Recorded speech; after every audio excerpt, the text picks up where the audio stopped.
Good morning, everyone. Good Is morning. Good the morning. is the 4th of February, 6 a.m. and we are here. Thank you for being here. Please let us know where you're watching from. I'm in Central Florida. Joe, where are you coming from today? I am currently in Port Dover, Ontario, Canada. So I'm just outside of Toronto, just an hour south of Toronto.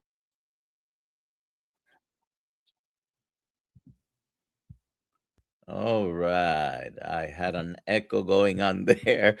Some technical difficulties this morning. Dr. Kiltz will be in shortly. And Alia won't be here today. She's traveling. So we'll see her later this week in Tampa and Sarasota. Uh, like I said, thank you for being here. It's Welcome. 36 degrees where I'm at right now.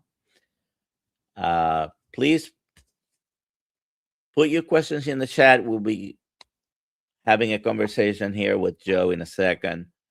And any questions you have, put QQQ in front of it, and we'll be able to then ask Joe Awesome. for a So response on them. where in Florida did you say you were? I'm in Central Florida, near about 45 minutes outside Orlando, towards Okay, Daytona yeah. Beach. I lived in Florida for 23 years of my life. I went to university there, FSU. I was Okay. just there for 2 weeks visiting my dad. My dad's in Boca Raton, so Florida's my All right. second home, and I'll eventually Where get back there. where did you live here in Florida? I lived in Tallahassee when I went to Florida State, and then Oh, okay. I also lived in Fort Lauderdale, All righty. and we're actually currently looking for houses in Kissimmee because we're gonna move to Florida for half the year. All righty. So Kissimmee is about an hour from where I am, Yeah. and I don't know what you're doing in Canada. Well, I'm both American and Canadian, and I'll be 100% honest with you. I'm back in Canada because of my first ex-wife, but we'll just leave it at that. All righty.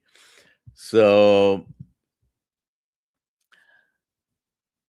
hashtag KMT for a chance to win a hat today. You still have time to come to Tampa, the meetup we're having in Tampa and in Sarasota Friday night at Dr. Kiltz house. We'll be having some steaks, and Saturday in Tampa. All the information is in the description, wherever you're watching from, most likely. And if not, you can go to kiltzmeetup.com. And the first thing that you see there is the link to get to our meetup. So let's start with Joe having us learn about him. Tell us who you are, what you do, your carnivore story. We love stories of healing and metabolic improvement. Good Okay, awesome. morning, Dr. Kiltz. Okay, maybe this will keep me. I don't know. Internet. Yeah, Hi, some Joe. technical Hi, difficulty. Dr. It happens. It happens. It Yeah, it happens. happens. All Well, parts. listen, one thing we know about technology, it always fails. Yes. That's one thing we should know by now, that we'll always have some bumps in the road utilizing it, because it's never perfect. It's never, especially when you need it or want it, right? But that's okay. And we usually work it out. So it's good. All good. Absolutely. All right, Joe, go ahead and Yeah. talk to us about you. Like I mentioned, we were talking a little earlier, I'm 57. I found Carnivore when I was 49. I wish I found it when I was 19 or 29. Just Don't to we give you a all? little, yeah, oh yeah. And just to give you guys a little context of my stories, like obviously I've been carnivore now it's like 8 years, 7 months, coming up on 9 years. And prior to that, I've been in the fitness and nutrition industry for 30 years prior to that, right? Since I was 14 years old, I got my first 2 certifications in exercise and nutrition when I was 16. And I was a macro-based guy. Like, I was entrenched in it, right? For 30 plus years, I was doing macro-based coaching. So I still remember when my first 2 clients asked me about carnivore, I actually told them, and I remember like yesterday, no, we can't do that crap. You need your carbs, proteins, and fats. You got to balance it out, right? And kind of dismissed it. And because they were my clients and they trusted me, didn't even ask 2 things, let it go.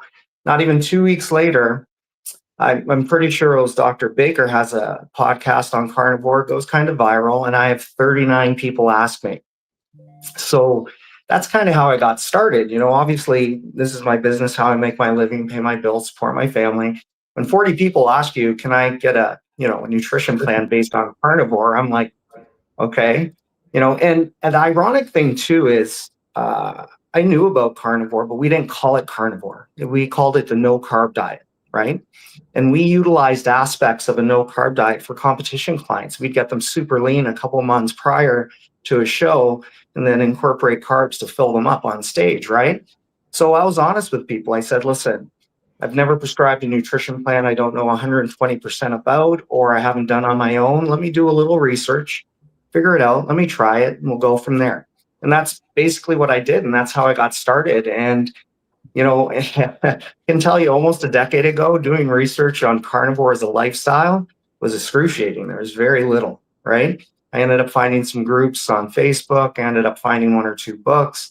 I dove in, did a month worth of research, figured out how I was going to do it. And I told my carnivore queen, I call her Jamie, my partner in crime, my better half. I told her 22 days in doing carnivore, I'm never going to eat a carb again in my life, right? Like, just the simple fact in that 22 days, what was transpiring just, in my body. And I tell people it changes you, right? It changes you physically, mentally, emotionally, spiritually. It's crazy, right? And, one of the big things for me that kind of was a little epiphany in that 22 days is that was the first time in my adult life that I wasn't hungry and I wasn't thinking of food, right? And I couldn't really grasp that. I didn't have an understanding of that, right? Because, I lived a classic bodybuilding lifestyle, where I would do a cut in the summer. A cut for me was around 3,800 calories, right? And I'd stay around 200 pounds, 210 pounds. And then for 8 months of the year, I would do a bulk, which is really just a nice term for saying, let's eat whatever we want and an indulgence and let's get fat, and I would eat around 6,000 calories, and I'd gain massive amounts of weight. But whether I was in a cut, whether I was in a bulk, I was always hungry, always craved. My appetite was crazy. I had a hard time staying on my plan. And that was one of the biggest things that, I tell people, when you go through this journey, you'll have epiphanies all the time. And that was my first real epiphany is, I'm not hungry. This is crazy, because prior to me doing full-time online coaching now, I was in the fitness industry. I was running multiple clubs. We used to have these crazy days. We'd work 8 in the morning till 10 at night on a Wednesday. And I just remember I ate my first meal at 8, and it was around 8 p.m. and I wasn't hungry. I didn't eat. I wasn't moody because, my staff used to say they liked Carnivore Joe better than, Macro Joe, because Carnivore Joe was happy all the time. Macro Joe was always miserable and angry because if I wasn't eating basically every 2-3 hours, I'd get moody, I'd get angry, and it's just my body addicted to carbs and sugar and wanting it. So yeah, that's kind of how I started. And then I started posting about, kind of the journey and starting that and all the different things that were happening. And it just kind of transpired because, people always ask me, did you plan to do this, for 9 years? And I said, hell no, I'm Italian. If you would have told me when I was starting, I wasn't going to have pasta and pizza and cannolis and gelato, I would have told you you're nuts. Right. And, 30 days basically turned into 3 months, turned into a year, and we're like 9 years later. And the way I kind of transitioned, from, for 33 years, I was doing a macro-based nutrition and coaching practice. I was not even 3 months into doing this, and my clients started doing it. I started doing it. I transitioned everything I thought about nutrition, I just threw out the window, right? And I transitioned my practice from macros to carnivore. And, like the other aspects too were just the health things, right? Like my entire adult life, I suffered with digestional issues, IBS, constipation, right? To name a few. And I did everything, fiber, probiotics, natural remedies, herbal teas, supplements, nothing works. I'm like 3 weeks into doing carnivore, eliminating, fruits, vegetables, all the healthy stuff that we're told. And, no more IBS, no more constipation, no more bloating. I'm like, you're kidding me. Like 30 plus years of my life, Groundhog Day, waking up feeling great, having my first meal, and I'm bloated, uncomfortable all day. And it just rotated, right? So that was the first thing I noticed was, wow, like my digestive health got better. This is crazy. Within the month, my energy was through the roof, right?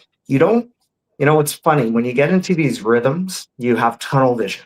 You don't really think of, kind of really, how your life is and what's going on. You think I exercise every day, I'm eating fruits and vegetables, and, balancing, I'm eating in moderation, it's healthy, right?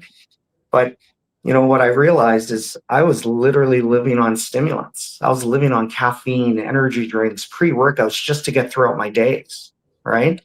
It's funny, people, constantly being in a ketogenic lifestyle, and I'm carnivore, like just meats and fats. You deal with, the fiber thing, the cholesterol thing, you deal with the carb thing. Like I get guys telling me all day, well, you need carbohydrates for energy. And meanwhile, they're sitting there with a triple extra large coffee and an energy drink in their workout. And I'm like, didn't you have your oatmeal this morning? I go, did you have sweet potatoes? Did you have rice? Did you have your pre-workout meal? And they're like, yep. And I go, but why don't for 30 days try to go without a stimulant if you're getting all this great energy from carbs, right? And they look at you like you're crazy, right? Because I require this. And I go, well, if your carbohydrates were such a great energy source, why do you need all these other things? And I realized that was another epiphany. I was literally living on stimulants. Couldn't get to Wednesday without double fisting energy drinks just to get throughout my days. Where, if you look at today, like I get up at 3:45 a.m. I go to bed around 11 or 12. I'm in maintenance. I eat 2 meals over 6 hours. My first meal is 1. And I function like a superhuman, right? No caffeine, no energy drinks, no pre-workouts, no stimulants. I do a double shot of decaf espresso, 1/4 cup heavy cream, 3 twists of salt. It's kind of my, little treat because all I drink is water and salt. And yeah, like just that's kind of how it all started for me. And basically it just kind of expanded. And the things too that I realized working with individuals is that, when people did macro-based diets, you're in a deficit. Did you lose a little? Sure. Did you feel a little better? Sure. But did you ever really get healthy? Did you ever really heal your body? And the answer is no, right? I could tell you over 33 years, over 12,000 individual clients, and knowing, 4 times that amount working in facilities, you never hear of people reversing ailments. You never hear of them basically getting off medications. That is literally a daily, weekly, monthly thing in these lifestyles, right? Like it's just nuts that, people start getting into a carnivore lifestyle and all of a sudden, high blood pressure disappears off of medication, high cholesterol disappears off of medication, type 2 diabetes disappears off of medication, fatty liver reversed, kidney disease reversed, anxiety, depression reversed, menopausal symptoms reversed. Like I never seen that, right? And it is just incredible how, we really don't think how food applies stress on our body and affects our body in a negative way. We like to blame everything else. We like to blame genetics. We like to blame environment. We like to blame stress, right? But the reality is what we're eating affects us the most, what we're eating, what we're drinking. And, we really have gone away from that, right? And that's kind of the thing I really took about it is we've kind of lost our way as humanity when it comes to how we should be eating and how we should be basically supporting our body through food first. And we're trying to do all these other things. And it's been a whirlwind. And like you talk about a 360, it's been a 720, right? Like it's just incredible. And the thing I realized too is there's such a need out there, right? Like if you would have told me 2 years ago, when I started doing this full time, that I'd be working 40, 50 hours a week doing nutritional coaching, I would have told you there's no way. But there's such a need out there because people are really tired of doing the same thing and getting no results. And, it's funny. I tell people all the time, listen, we're doing everything they're telling us. And, like, what did they tell us, since the 1970s? Meats, fats, salt, sun, it's all bad for you, right?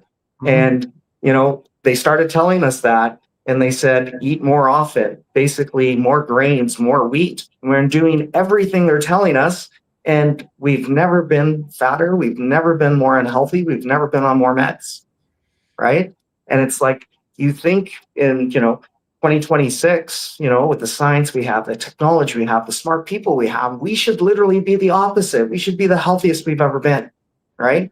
But we're not, right? And it's because what we're told is literally the opposite of what we should be doing. And I truly believe that now, and, I'm kind of known as a thumper, the carnivore police, the carnivore Karen, because I stand on my soapbox. But, I tell people all the time, when you learn the truth, you have to deal with the consequences. And the consequences is when you realize that, everything you were trying to teach people and you're trying to work with them and you thought you were doing it right, you're not. Well, you have to make people know that, right? And that's basically kind of where I'm at now in my position, is that I think it's, the proper way humans should eat is basically meat and fat dominant. It basically supports your body the best when it comes to composition. It supports your hormonals the best when it comes to the body responding based on what you're consuming. And you literally thrive. You just don't survive. And that's basically what's happening, is people are just surviving, right? And we should be thriving, right? And we just basically take, I can remember growing up and, my mom saying, I'm Italian, so we have Italian broccoli. It's called rapini, right? And, the classic, dish, rapini, some olive oil, some garlic, and, my mom would tell you, oh, listen, you're going to eat the rapini, you're going to get a little bloated, have some gas. That's just normal, right? We normalize things that aren't normal. That's not normal. That's your body basically saying, hey, dummy, you're hurting me. Stop, right? But we basically normalize all these things, right? This is healthy. This is normal. And it's not. And that's kind of where I'm at now, is just trying to educate, inspire, empower people to understand this is not normal. And this actually is normal. And this is how we should be feeling. We should be functioning. Like, it's crazy, And it's funny, I used to watch the videos of people talking about how they feel like $1 million, how they feel like superhumans, they have this abundance of energy. And you don't really realize what that is until you actually get to this lifestyle and you actually start experiencing it, right? And it's crazy that it is regular and it is common. Within the first, 4 to 8 to 12 weeks, what happens? People recognize my energy is fantastic. I'm sleeping so much better. And my gut, right? My digestive system is so much better. And, outside of blood work, what are 3 great markers of health we usually look for? Energy, sleep, and gut. Right. And it's amazing how that is like 99% of all individuals when they're transitioning from macro-based lifestyles to basically carnivore. It kind of naturally happens. Right. And that's when, even when people are winging it, when people have no clue and they just decide, I'm going to try it. I'm just going to, dump all my carbs, start drinking some more water, eating proteins and fats. Half of those people realize within weeks, wow, this is fantastic. Right. So yeah, that's kind of me in a nutshell. I was basically just encroached in like the classic macro-based lifestyle. And now, yeah, it's funny. I, being Italian, use my hands. I talk a lot. I talk people's ears off, right? Like, don't ask me how my day is going because you'll be there for 20 minutes. You'll If you hear don't it. base, you're right, right? And and that comes through. And I tell people, when you have passion for something, it always comes through, right? I've had people tell me I convinced them in a 10-minute conversation to try the lifestyle just based on, the things I was talking about it, right? A lot of my friends say you're like an infomercial. You're basically a ketogenic carnivore infomercial. And I say, well, that's how it's affect my life so much. And I just live it, right? So Yeah. why do you think this is? What do you think? I mean, the gym bros or the bodybuilding culture continues to talk about carb cycling and, loading with carbs, pre, post workout, whatever you do, Yeah. eating 6 times a day. Why do you think it continues to be like that when you're not the only one, many have found that you can do as good or better? In particular, you kind of get sick over the long run doing those things, right? Yeah. Well, And so you it's, want to be healthy, you want to be strong, but you have to keep healthy for yeah. the long run, Well, right? First of all, it's dogmatic, right? That it's just conditioning. This is what we've been told, and this is what we believe. And it's going to take the same thing with people in our community, people in our lifestyle, to continue to basically push the way and the path and educate people. Because, I have tons of athletes that, were taught. I was an athlete, played football, and, we taught basically carb loading. We know now carb loading doesn't work, right? It's very ineffective. Actually, fat loading works fantastic. I have athletes that fat load. And it's just, like it takes a while. And it's just because they're, I hate using the word brainwashed, but it is just conditioning. It's dogmatic that, if you tell someone something a million times, they believe it. And that's basically what's happening. We were told these things a million times, so we ended up believing it. And the thing is, we got to use practical applications. I tell everyone that doubts me, I'm like, do it for 30 days, do it properly. Trust me, you'll never go back. And that's usually what happens, right? And unfortunately, the perception of a bodybuilder lifestyle, people see the magazines, that's healthy. They don't realize that's not healthy, right? And coaches who are real coaches and competitors who are real competitors, they'll tell you it's the most unhealthy thing you can do is manipulate your body like that. And it's not for life, and it's not for optimal wellness. It's for a stage, it's for a show. But people have that perception that's healthy, so that's what they're kind of going after. But it's amazing and I call them my macro brothers and sisters, and they call them arguments. I call them discussions. They're amazed when they're like, what do you mean you don't have a pre-workout meal? What do you mean you don't have a post-pre-workout meal, right? And I'm like, well, you don't require them. I go, like some of the biggest fallacies out there are, by the food companies and by the supplement companies, like, do you need 30 grams of protein right after you work out, or else you're not going to have gains? That's what they tell you. Well, that's fallacy. That's a falsehood. That's a lie. As long as you're getting enough protein within a 24-hour to 48-hour period of your body recovering, guess what? You're getting the exact same thing. Individuals on our lifestyle do exceptionally well, especially if you work out. You can always tell people who work out and do carnivore because they're usually very lean, they're very muscular. And the reason being they look even better now is because they're getting an efficient and effective amount of protein, where before it was always inefficient, right? If you take the average person who's only eating 30% of their intake from protein, that's nothing, right? When you go to our lifestyle, you're getting 100% of your intake from protein. So you're already at not an inefficient amount, you're at an efficient amount, right? And, for people who work out that get into this lifestyle, it's incredible. They end up all working out fasted and basically. Joe. Yes, sir. Sorry. Go ahead. People don't eat macros. You either eat plants or animals. Yes. Okay. And so it's part of the brainwashing. Yeah. because you eat cells of organisms. And so part of this, because even like protein powders, those are processed products that aren't natural to nature anyway. And a protein-centric diet is protein poisoning. And I'm just wondering if that's part of the, again, the story, the mantras of you need protein, but you said it, fat. So in actuality, the So carnivore what do you diet, think about the fat loading he mentioned, Dr. Kiltz? well, because adipose tissue is what we are meant to eat, not lean meat anyway. Again, if you're 300 pounds and you don't eat for a month or 3 months and you work out, you will build muscle.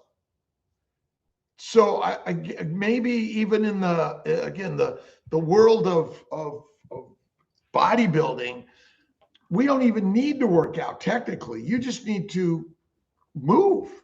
Yeah, physical movement, absolutely.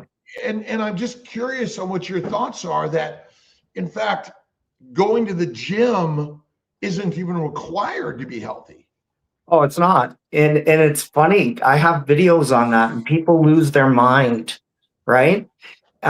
Because the thought process is, because the fitness and nutrition industry has lied for decades, it's 50-50. If you want to lose weight, you have to exercise, you have to basically eat better. And the ironic thing is, when you get educated and you learn about your TDEE, your total daily energy expenditure, when you're in a macro-based lifestyle and you want to be in that deficit, ironically enough, your exercise component, it's EAT, exercise activity thermogenic, is only responsible for 5%. If you want a definition of insanity, work out to lose weight. We know it doesn't work, but people think it does. And I tell people this all the time. You do not do physical activity, whether it's a workout, to basically lose weight. You do it to keep your body strong. But you can do that by walking. You can do that by gardening, right? The perception is you have to work out and you don't. I tell people all the time, because I get people messaging me, I'm not able to work out yet, so I'm not going to start carnivore until I work out. And I'm like, well, working out is not a requirement. I go, you breathing is a requirement, right? I have clients that are bedridden, right? In wheelchairs, in bed, they don't move. And guess what? They're losing weight because it's nutrition. You have to prioritize that. I tell people all the time, 70% of my carnivore clients do not work out, don't even get their steps in, which I promote because I want them to basically have a healthy heart. And 30% go to the gym. My 70% that aren't going to the gym are getting better body compositional results than the ones going to the gym, right? So we have a question from Dr. Kiltz. Joe, is carnivore for all humans? 1,000%. I haven't met an individual that hasn't thrived in the lifestyle.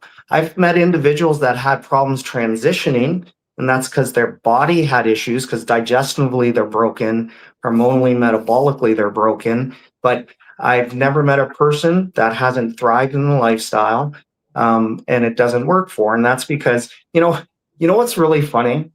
If you take a nutrition course, Nutrition 101, what is the first things they teach you? Macronutrients. Carbs are non-essential. Proteins and fats are essential. And it is crazy how many people tell you you need carbohydrates, you don't require proteins and fats. And I go, these aren't, with science, we have what we call scientific absolutes, and then we have conjecture, like theory. I go, these aren't theory. These are scientific absolutes. A carbohydrate's a non-essential macronutrient. Your body doesn't require a gram. Well, I'm going to differ with that comment. Okay. The glycocalyx is the sugar layer that actually is the most important layer of every cell of the human body.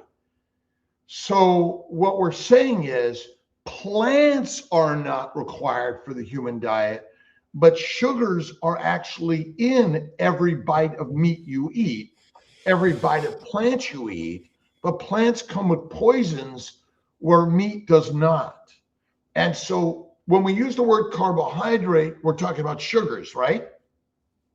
Technically, yes. And sugars form the glycocalyx. Without a glycocalyx, which is actually probably the biggest cause of disease, we're dead. And so the sugars, there are 9 of them in the human body. Without them, we're dead. But that's the part when we use the word carbohydrate, what we're really saying is plants. Wouldn't you agree?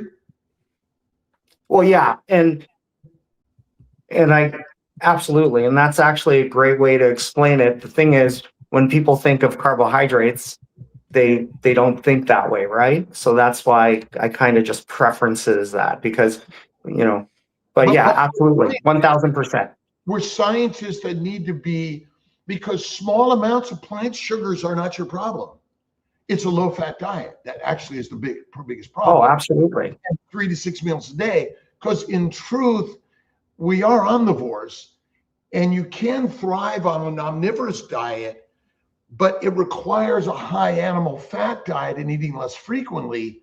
That is the biggest probable problem for the people of the planet, which is we're eating a low animal fat diet and we're eating all sorts of raw plants, but plants in general raw are harmful, and meats in general cooked are harmful, which is kind of radical, right?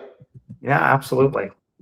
But you're right, you know, carnivore. So I mean, what do you mean by what carnivore? What is a carnivore diet?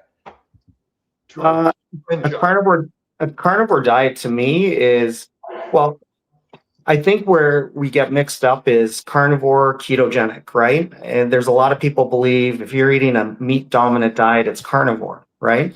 And I believe a carnivore diet, when we classify just carnivore, not animal-based, not keto, carnivore diet is 98% of what you're eating is meats and fats from an animal.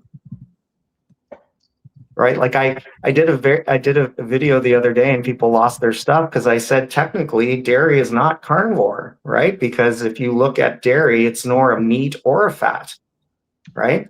It's allowable, you know, in limited amounts. And once you go to animal-based or keto, you can do a lot more.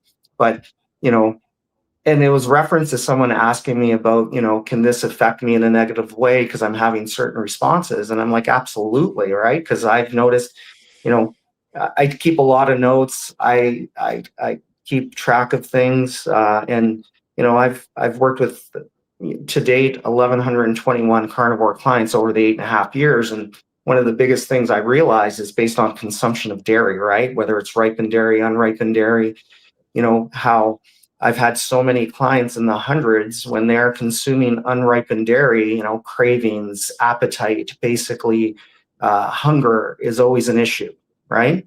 When they eliminate it or reduce it, it goes down, right? And then some people stall out, and as soon as we eliminate dairy, they progress a little better, right? So, no other animal tries to be skinny. It's like dumb. Yeah. It's like the biggest, dumbest thing. And this is our problem. You know, you try to do the thing and your body is like, are you dumb? Like there's a famine coming. It's coming. Look at the world that we live in. Oh, and absolutely. Skinny is deadly. But you're right. Milk is for babies. I mean, isn't that one of our biggest problems? It is, you know, like, you know, if we look at, you know, what transpires the first year, the reason why the baby feeds baby animal and milk and the casomorphines is to increase their appetite to get them hungry so they fatten up. Well, guess what? We get those same responses as humans, right? And the reality is, you know, the only time we really need milk when we're babies is that first year when we're born. Outside of that, we really don't need it. Well, my bet is, you know, you're probably breastfeeding for 2 to 3 years in most evolution, but you're right.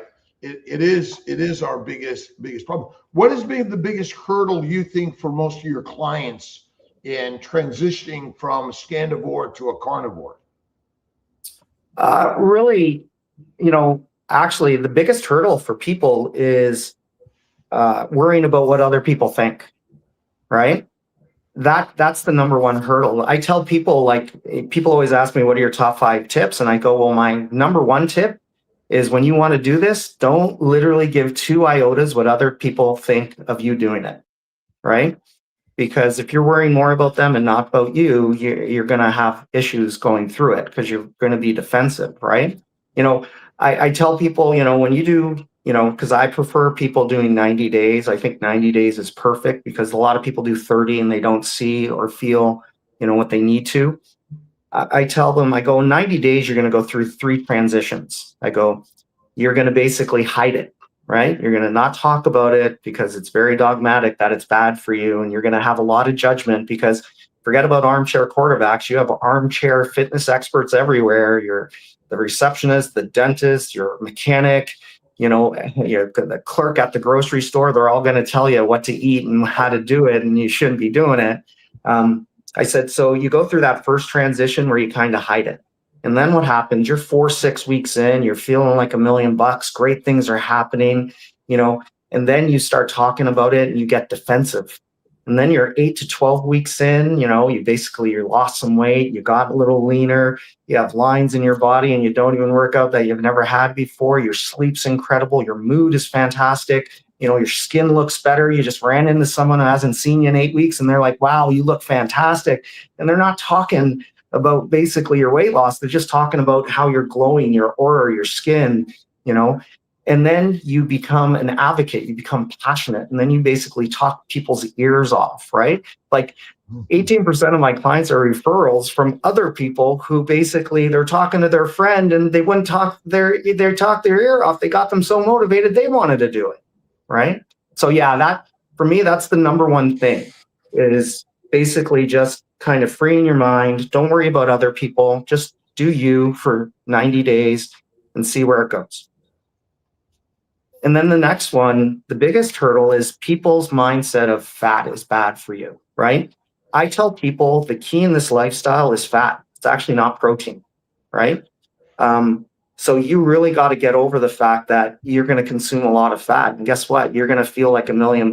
And if you have health issues, it's going to heal you. And, if you have so that's kind of the hardest part. People have a real hard time just because, it's been inbred, low fat, low fat, low fat, low fat. And believe it or not, the third thing, which is crazy, is the simplicity, right? People, when they think they go on a diet or they have to have something structured, it's going to be hard, it's going to be brutal, I'm not going to be happy. When we kind of go through it and they go through it, they're like, okay, what else? And I'm like, no, that's kind of it. And they're like, what do you mean? And they're like, and it's a hard time getting over that. And I said, listen, the lifestyle is actually pretty simplistic when you think of, it's basically, hydration, and it's basically supporting your body through consumption. So, I always break it down: water, salt, protein, fat. I go, it's just balancing out those. Well, right? What do you mean? When we break down, because again, protein, when we use the word protein, you're talking about animal meat. Is that right? Right. So, and we're talking about fat, you talk about the white stuff on the animal, basically. Because people hear the word fat and they think, oh, an avocado or cashew. Well, yeah. My reference 100% is always based on meats and fats, the animal, never so fruits and vegetables. Fatty animal meat. Yes. Which because no animal eats protein. They eat, and when we use the word carbs, I'm just trying to get to the simplistic science, which is you either eat animals or plants, and some people eat fungus, and which is highly deadly in the world, right? Well, and and this is great. So it's dogmatic to me. I should actually start looking at it that way, and I'm going to, because I'll say carbs, I'll say protein, I'll say fat, right? And that's because that's the way I've been taught to look at it, and that's the way everyone looks at it. So yeah, we should look at it at different ways. But absolutely, right? Because I hear. Okay, go ahead. Sorry, Joe. Yeah, and you're right. It's fatty meat, right? And it's like I get crapped on because I'll see someone in Carnivore doing chicken breasts, and I'm like, we don't do chicken breasts. It's not a fatty meat, right? And if you do it, you got to add your fats, right? And people are all over me, right? But is butter really a healthy fat? In all honesty, my opinion, no. Is the raw fat of the animal the healthy fat? Absolutely. And so once we render it, I mean, butter is essentially somewhat, most of it's pasteurized, so it's rendered in some way. Might it be actually not as healthy for us because no other animal eats butter or milk throughout their lifetime, even cheeses, right? Maybe you could answer your thoughts on cheese. Well, let's talk about butter for a quick sec. I literally did a video why carnivores are ditching butter yesterday. And the reality is there's too many influencers and there's too many, social media carnivores that, they get the fat thing, but they're like, eat your butter, eat your butter, eat your butter, eat your butter. And, I actually limit my clients in eating butter. I'm like, I don't want you having more than a stick a day. If you want to get your fats, it's through the meats, or I want you to eat basically lard. I want you to eat tallow. I want you to eat bacon fat. I want you to eat duck fat, right? From the actual animal, right? And the reason why so many people are ditching butter is because people are now getting negative responses to butter, right? Because they're over consuming it, and it's really not the preferred fat we should be getting. It's just an easy fat and it's tasty for some people, right? But, it's like transitions. I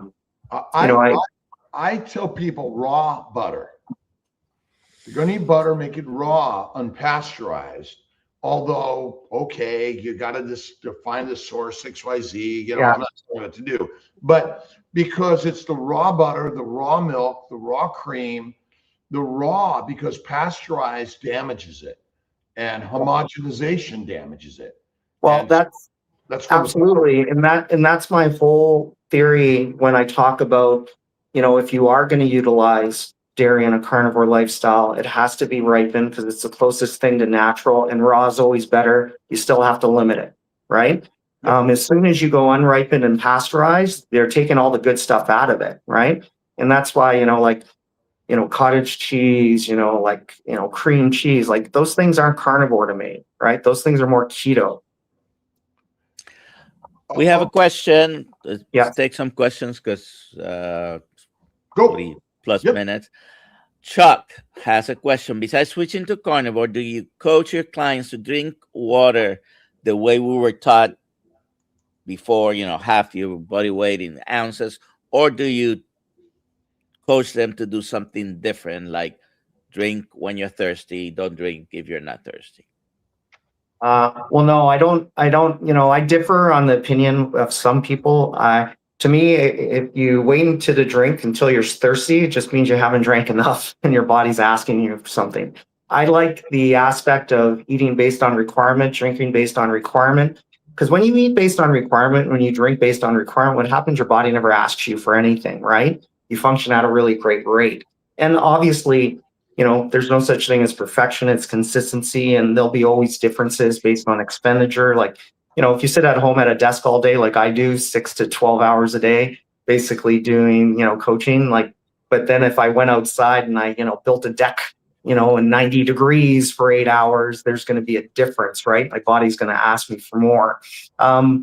I do, I look at basically thresholds when it comes to drinking. Like I look at a person's body weight. I try to intake their activity levels, and then I will give them a baseline of kind of where they should be, if they're, American ounces, if they're Europe Canadian, I'll do it in liters. But yeah, I do go over with my clients, I do go over water consumption, go over salt consumption. Because I have found over the years, basically, that, when people are hydrated, they function and they do better, right? So absolutely, I do. Question from Carnivore now. Hope I'm pronouncing that correctly. Joe, what is your opinion on creatine and how many grams should we be taking a day? Well, in all honesty, if you're carnivoring properly, you get in 20 ounces of basically a ruminant meat, you get around 3 or 4 grams, right? So we get creatine naturally. I'm not opposed to it if people want to take it.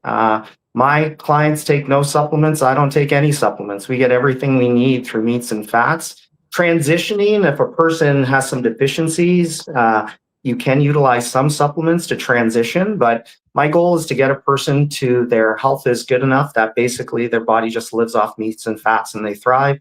And I've been able to do that. If a person wants to take creatine, the classic 10 grams a day, but once again, I'm not big on supplements anymore. And, ironically enough, in my prior life as a macro-based coach, I have 36 certs, nutrition, exercise, supplementations, blood work. And I used to, as a macro-based coach, I used to have a service, $279. You send me your blood work. I assess your blood work based on your panels and your blood work. I tell you what supplements to take. It's funny how I don't have to do that with carnivore, right? People carnivoring properly and you're consistent, your body balances out, right? And you basically, you don't require anything. It's usually, he's probably a workout guy and, he wants to take his supplements because they're all, I was like that. I used to, 40 supplements a day, and that's, we talk about epiphanies, I love the fact that I'm never going to eat a bowl of rice, broccoli, and chicken breast ever again in my life. I love the fact that I'm not supplementing through the roof every day. I love the fact that I'm not doing protein shakes every day, right? Hyper supplementation can be as bad as polypharmacy prescriptions from your doctor. You take too many of them together, they can both have adverse effects and absolutely. And most supplements are crap. The bioavailability's crap. The absorption rates are crap. It's a $1 billion industry based on fear mongering. You're not getting nutrients, you have to take it, right? When I was a macro-based coach, I said, unless you have a deficiency, we're not taking it, right? Why are you going to take something if you don't have a deficiency, right? If your body is very efficient in something and you overtake it, is there a benefit to that? No. And why spend the money? Dave on the record asks, how many meals do you eat a day? I've been strict carnivore 6 months, work out, etc., and gained 15 pounds. Am I eating too much at 3 meals a day most days, even though carnivore? Looked leaner before. Well, if you look leaner before and you're bigger now, we would obviously say you're eating too much, obviously, if you're gaining weight, right? That's a pretty open-ended question, and I would always say I need a lot more info. Like, people always ask me, hey, coach, how many times you eat? And I'm like, well, I know why you're asking me that, because you want to do the same thing I'm doing, but I eat based for me, right? Like, I'm in maintenance. When I started my carnivore journey, and I've been very transparent with it, I was going through a bad separation, bad divorce. I was eating my sadness, anger, and all my feelings through ice cream, pizza, and pasta. And I literally, in 3.5 months, went from 208 pounds to 244 pounds, right? And then I did carnivore and I basically lost 64 pounds of fat. I gained 12 pounds of muscle. I leaned out. And I basically, for my first 3 years of carnivore, I was eating 3 meals over 9 hours, right? And felt good, felt great. There was a couple times I tried to go down to 2, but I noticed my energy wasn't as good, my mood wasn't as good, my sleep wasn't good, my digestional health wasn't good. So I went back to 3, and I noticed I was functioning at that rate. I eventually went down to 2, and then I figured out the reason why I wasn't doing as well with the 2 is because I still wasn't eating enough my body required within that 2. So I just kind of modified it. And so I'm at 2 over 6 hours right now. So I basically eat in a 6-hour window, and then I'm basically in a fasted state for 18. So that's what I do. The majority of my clients, we start at 3 over an 8 to 10 hour window, and I like them being in a fasted window, at least 14 to 16 hours. I like them to, get into, the body thrives with consistency. It really doesn't like inconsistency, right? And I do believe there's stages, right? People will get to certain stages. You can get to the point where you can eat based on hunger, but a lot of people have to get to that stage, right? It's one of the things, like I have,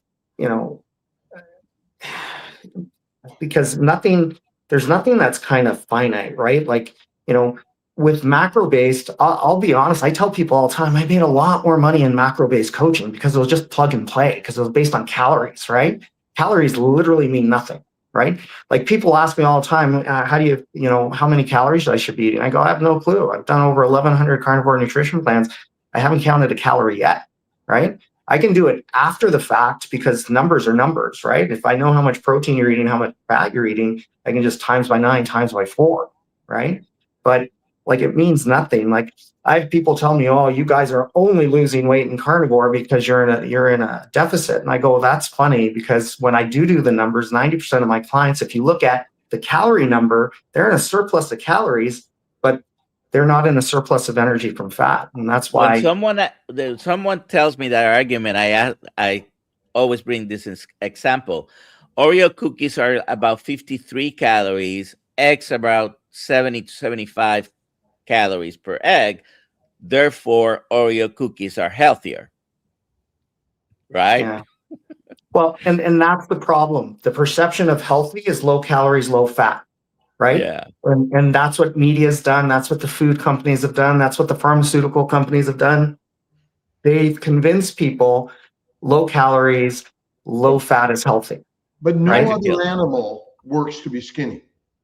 Our work to be skinny is unnatural. Absolutely. The availability of food in our ancient environment was much harder. And so we've made up a complex story, but basically seasonally, you got fat, you got skinny. Environmentally, migration, hibernation, all the things that all our animals deal with, and hunting and killing an animal to eat it ain't easy. And so again, it's a complicated story. It's really simple.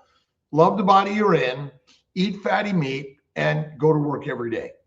Well, I love you just said that. Love the body you're in, because that's one of the biggest issues too, is people's perception of loving their body as a certain look. They're thinking of abs, right? And the reality is everyone in their carnivore journey is going to have a different body. Some people might have abs, some people might not, right? That's not the way it kind of works. Well, everyone has abs. Well, no. I understand.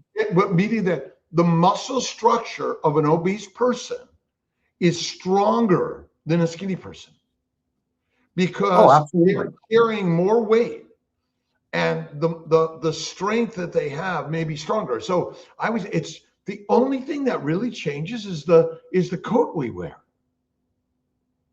the fat coat. Well, yeah, and I love you even said that, because I don't have any skinny fat carnivore clients. I've had plenty of skinny fat macro based clients. Oh, yeah. Right. And the reference to skinny fat is you're skinny, but you have no muscle, right? And that's inherently what happens in macro based diets, is people end up burning basically a little bit of fat, they end up burning muscle, and they lose a little bit of water, right? In our lifestyle, we never really burn muscle. If anything, we gain it, right? And, and I love the water thing, right? Oh, you guys are just losing water. And I'm like, well, no shit, Sherlock, but guess what? Every nutrition plan you do where you reduce carbohydrates, you're going to drop water. We just drop the most amount of water in the shortest period of time because we limit the most amount of carbohydrates, right? So that's not a big deal, right? But your weight doesn't matter. Yeah. And it doesn't. We use that as a tool and a measurement. And the reality is this: your body was never designed to hold excess fat. And that's why we'll burn it and we'll get a little leaner. But that looks different for everybody, right? People are so focused on body fat percentage, they're so focused on numbers. And I always tell people, listen, your goal is basically to transition, to get healthy, let your body naturally get when it goes to, but it's very rare you're going to be sitting with 20, 30, 40, 50 pounds of excess body fat when you're basically living a proper carnivore lifestyle. That's just not normal. Brisket Boomers ask, what do you use when you do fat loading? I use fat, like basically literally fat. Like I had the opportunity once from the farmer I get my cows from to watch them kind of cut the cow, right? And there's this massive layer of fat in like 4 inches, and they usually leave an inch, and they just cut the 3 and threw it out. And I'm like, what are you doing? Like, what do you mean? And I'm like, what are you doing with all that fat? And they're like, oh, we no one ever wants it. And I go, no. I go, listen, what I want you to do is I want you to cut it. I want them to look like fish sticks. And they're like, what? I want it 1 inch wide, 3 inches long, and around 1/2 inch thick. And they'll cut me up like 100 of those. And I literally fry them up in bacon fat. They get super crispy on the outside. They're juicy on the inside, and I eat it. So that's in essence what fat loading is. So I have some clients that are professional athletes, right? Triathletes. And they'll fat load. They'll basically eat like, a pound of fat an hour prior to their competition. And it just gives them a little more energy. But it's amazing how I have athletes training and they're fat adapted. Like my one triathlete, Dawn, she's like, it's crazy. She goes, I'm on a bike just passing all the guys squeezing their sugar gel packs because they're going up and down. And she goes, and I'm just going straight through. Right? Because she's using fat for energy, and a fat's more efficient and effective energy. Fat loading is literally just taking actual animal fat and consuming a certain amount of it prior to an event, right? And that's really what it is. And you can break it down into amounts based on person and then length, but that is essentially what it is. So you're taking, my clients love duck skin. They love chicken skin just because it's crispy, it's easy. They can make it, salt it up. The beef fat's phenomenal. Lamb fat's some of my favorite fat. If I could get that in buckets, I would friggin' get it in buckets. But yeah, that's the premise on fat loading, is just a little extra fat. Fat's critical. You're skinny, you're dead in a famine. Fat is only fuel for the cell. We do not burn sugars or proteins. We burn only fat. That's the magic of the human body. Oh, it's incredible when you utilize fat for energy, right? It's crazy. And I tell people, like, I'm a workout guy, and it's because it's part of my lifestyle, right? I started working out when I was 14 years old because I was 308 pounds, and I didn't want to go into high school not having a girlfriend, right? And I've always done that, but I can tell you, living in this lifestyle, being fat adapted, my workouts have never been better. My energy's never been better. My stamina's never been better. Don't have any issues. Right. And, it was never like that trying to utilize carbohydrates. Right. Same thing, pre-workouts, caffeine, right? If I didn't have them, I couldn't get through or have a great workout. So, and yeah. Plenty of fat people have boyfriends and girlfriends, by the way. Yeah, and I get it. It's just your mindset. But as an adolescent, but that's our part. I'm in medicine, and I tell people, I never tell people to lose weight ever. Yeah. Ever. Because their obesity is not their pathology. The deadly diet they eat is. Yeah. And that's what we're working towards. So. Yeah. Well, even like I tell, I've been doing this for a long time, and I was that. And like, when you have people that are excessively overweight, 100, 200, 300 pounds, it's not the food. The food is just the causality. It's, they're usually dealing with something, and they're using food as their dependency. And I was that guy too, right? I've been very transparent with my story, and being, having food dependencies, eating disorders. And, a lot of people do not utilize, drugs and alcohol as their dependency. They utilize food, and that's another thing is, we lost our way with nutrition. And, like, I love people say sugar's not the problem, ingredients aren't the problem, food's not the problem, you're the problem. And I'm like, no, like, Joe. Yeah. Let me do this. Wellness with Love. Email alia@drkiltz.com and tell us your TikTok on how to find you, because we're going to end about sweet. We got 20 seconds. 10 seconds. Okay, no problem. What's your TikTok? Oh, my TikTok's Coach Carnivore Joe. All right. All right. Everybody have a good day. Thank you, guys. Appreciate it. See you tomorrow. Love you, Joe. Bye. Hold on, Joe. Bye-bye. Hold on, Joe.